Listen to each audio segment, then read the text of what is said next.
Bonjour chers élèves, aujourd'hui on va commencer une nouvelle leçon, les différentes étapes d'une recette. Les objectifs de la leçon, objectif 1, faire rappel au lexique des aliments.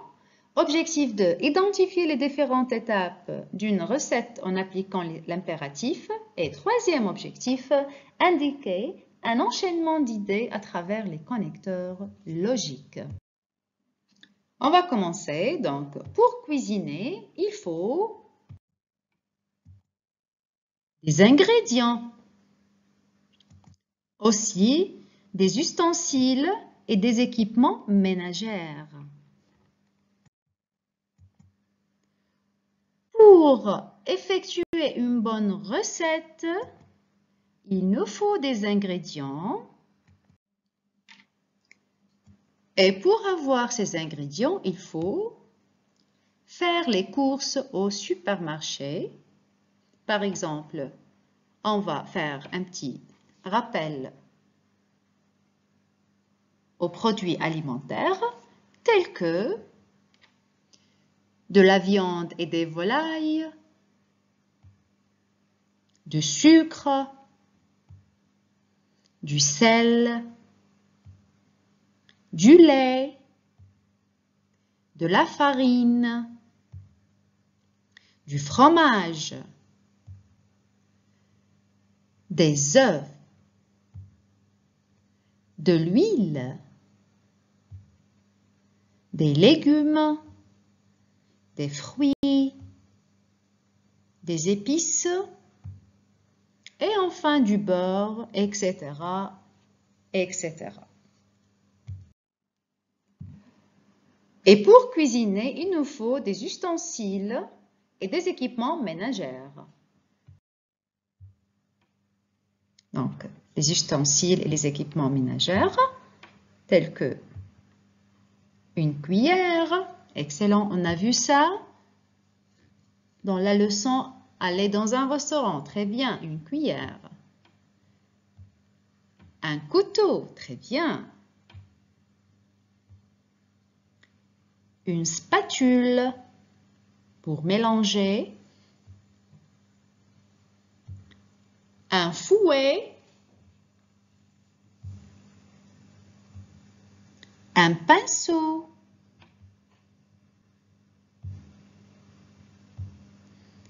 Un moule. Un plat. Un saladier.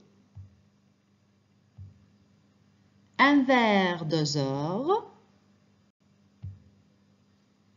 Et un verre régulier. Aussi, d'autres ustensiles et équipements ménagers tels que une casserole,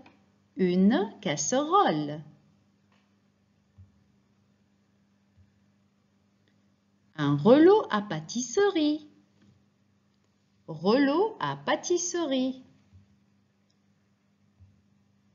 un bol,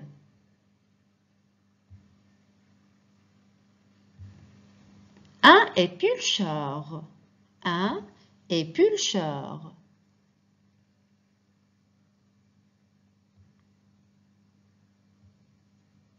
une balance,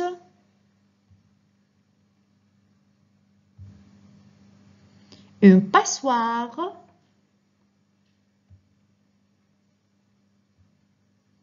un mixeur. Un mixeur, c'est un équipement ménager.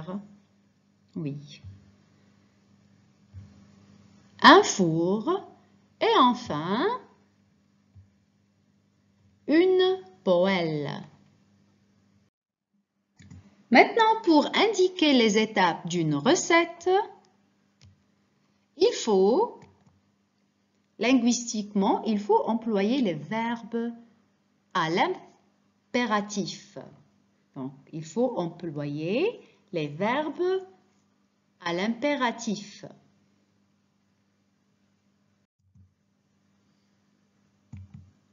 Tels que les verbes couper,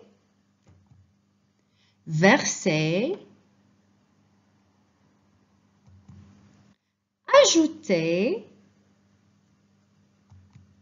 mélanger, mixer et cuiser.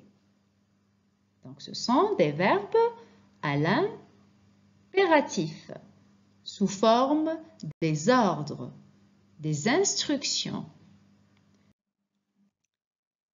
Qu'est-ce que l'impératif exprime? Donc, on va voir qu'exprime l'impératif.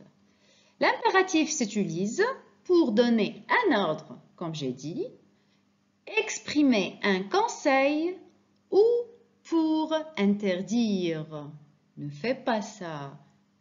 Attention, interdit de passer. Donc, c'est une interdiction. Il se conjugue à 3 personnes seulement et sans sujet exprimé. Qu'est-ce qui est spécial à l'impératif? Il y a seulement 3 formes verbales. Il n'y a pas de pronom personnel, je, tu, il, nous, vous, etc.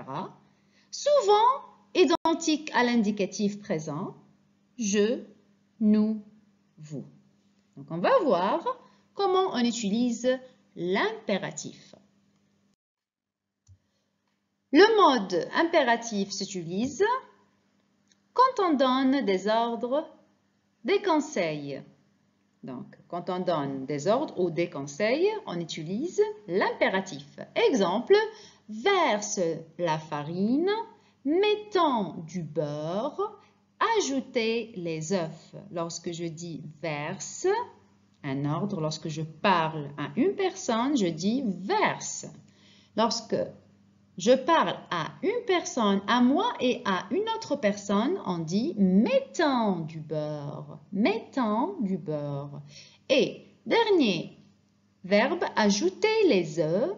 Donc, lorsque je parle avec une personne adulte ou bien ou plusieurs personnes, je dis ajouter.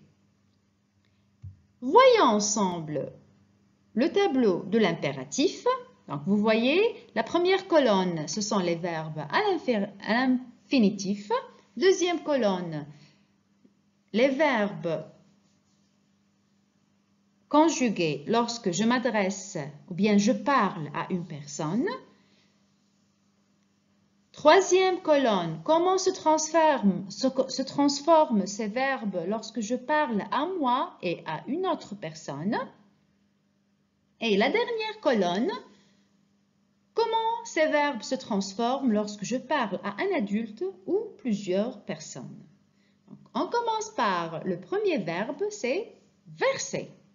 Lorsque je parle à une personne, je dis verse. Je donne un ordre, verse. Lorsque je parle à moi et à une autre personne, on dit versons. Et lorsque je parle à un adulte ou plusieurs personnes, je dis verser. Deuxième verbe, mélanger. Le verbe mélanger. On dit mélange lorsque je parle à une personne. Mélangeons lorsque je parle à moi et à une autre personne. Mélanger lorsque je parle à un adulte ou plusieurs personnes. Le verbe suivant, mettre. Mais, mettons, mettez. Le verbe suivant, c'est le verbe mixer. On dit mixe, mixons et mixer. On passe au verbe suivant, le verbe ajouter. Lorsque je parle à une personne, je dis ajoute. Lorsque je parle à moi et à une autre personne, je dis ajoutons. Et lorsque je parle à un adulte ou plusieurs personnes, je dis ajoutez. Je passe au dernier verbe, c'est le verbe couper. Coupe, coupant et couper. Passons maintenant à un exercice de pratique. Lisez attentivement le texte et soulignez les verbes à l'infinitif. Faites attention, les verbes à l'infinitif. Donc, les crêpes, et on va voir la recette des crêpes. Lisons ensemble cette recette et puis on va souligner les verbes à l'infinitif. La recette des crêpes. Mettre la farine, le sel, le sucre vanille et le sucre dans une terrine et former un puits. Ajouter les 2 œufs. Mélanger délicatement avec un fouet en ajoutant au fur et à mesure le lait et l'huile, afin d'obtenir une pâte liquide légèrement épais. Faire chauffer une poêle anti-adhésive et la huiler très légèrement. Verser une louche de pâte dans la poêle, puis attendre qu'elle soit cuite d'un côté avant de la retourner pour cuire l'autre. Cuire ainsi toutes les crêpes à feu doux. Tartiner les crêpes avec un peu de sucre, de confiture, de miel ou du chocolat. Maintenant, nous allons souligner les verbes à l'infinitif. Donc, nous allons souligner les verbes à l'infinitif. Donc, premier verbe, c'est le verbe mettre. Très bien. Deuxième verbe à l'infinitif. Qui peut répondre? C'est le verbe former. Excellent. Troisième verbe, c'est bravo, le verbe ajouter. Verbe suivant, c'est le verbe mélanger. Excellent travail. Après, le verbe faire. Excellent. Et puis, huiler. Excellent. Le verbe suivant, verser. Excellent. Ensuite, cuire. Bravo. Et enfin, tartiner. Excellent travail. Bravo. Nous sommes toujours dans la pratique, mais cette fois-ci, on va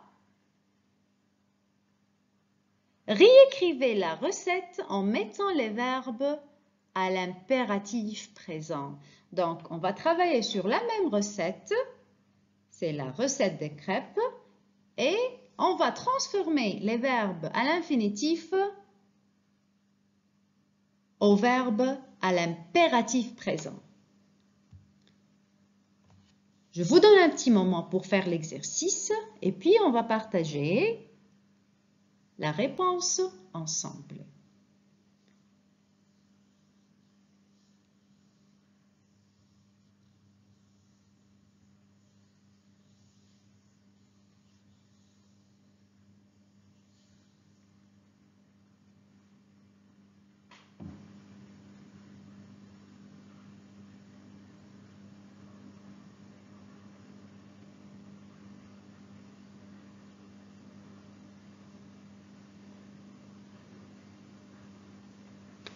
Alors, je commence à lire la recette ou bien à relire la recette et à chaque fois, nous allons répondre ou bien écrire les verbes conjugués à l'impératif. Donc, on va commencer par le premier, ou bien la première phrase.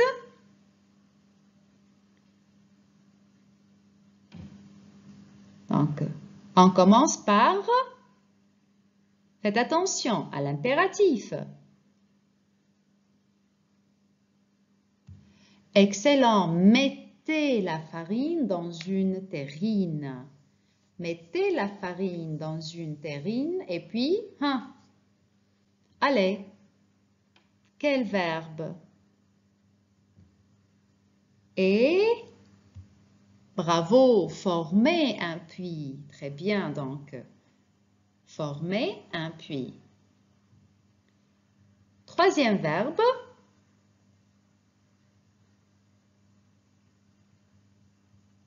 Excellent. Ajoutez les 2 œufs. Ajoutez les 2 œufs. Le verbe suivant, délicatement avec un fouet.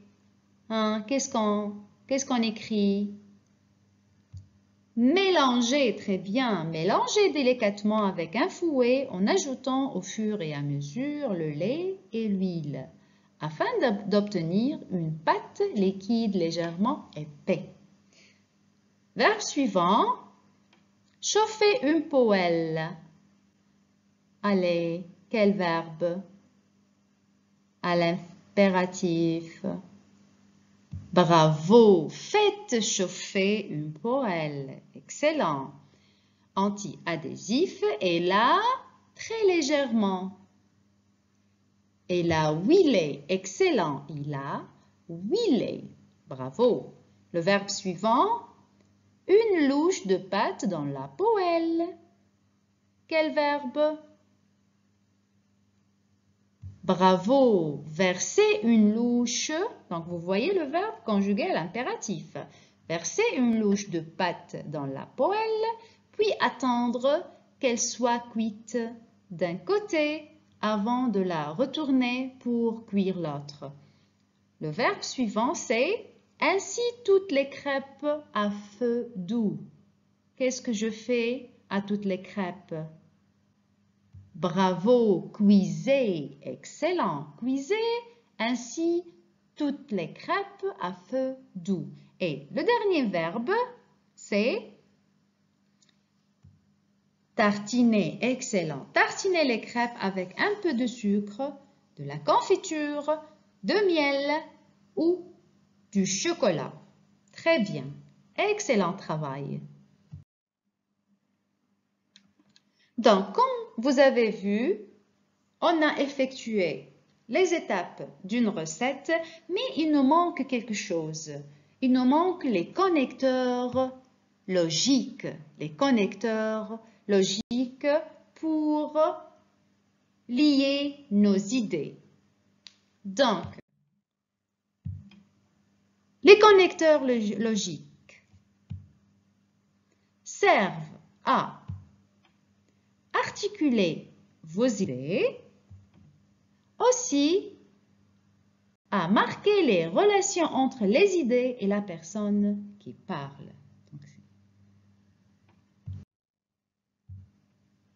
Les connecteurs logiques qu'on va focaliser sont qui expriment une classification ou une énumération.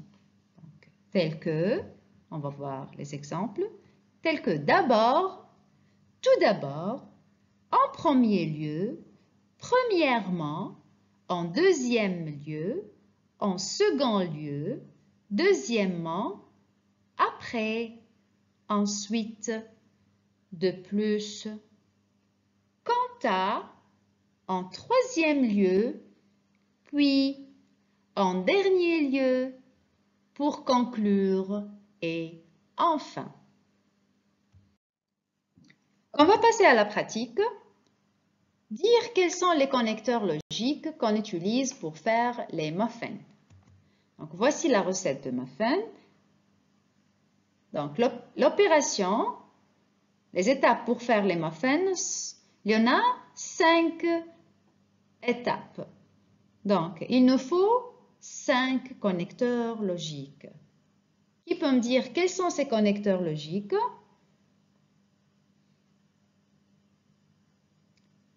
On peut utiliser, pour commencer, d'abord, très bien, le connecteur logique, d'abord.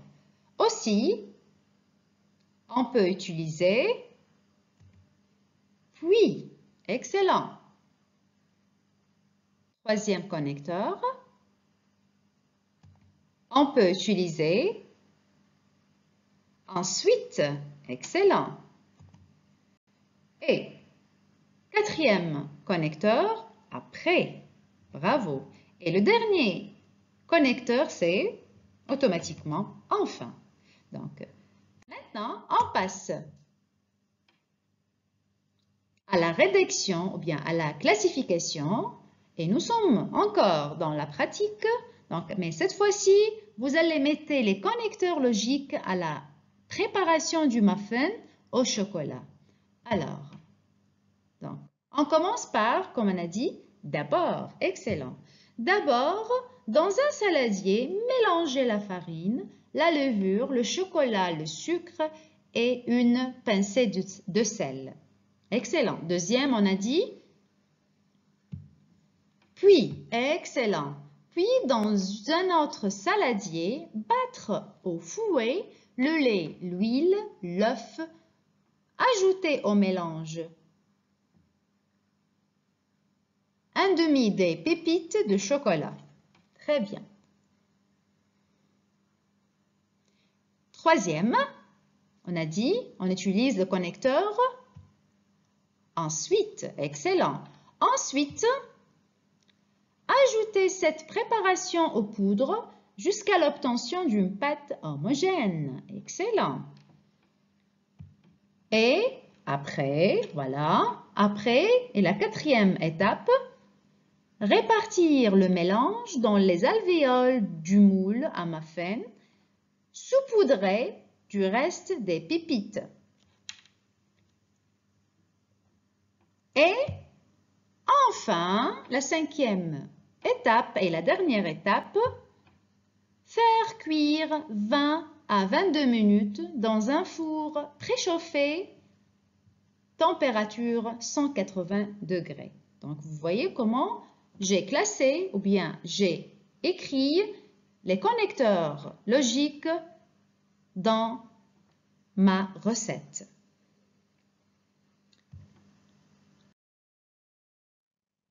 Merci, chers élèves, pour votre attention. J'espère que vous avez bien conçu la leçon. Au revoir et à la prochaine.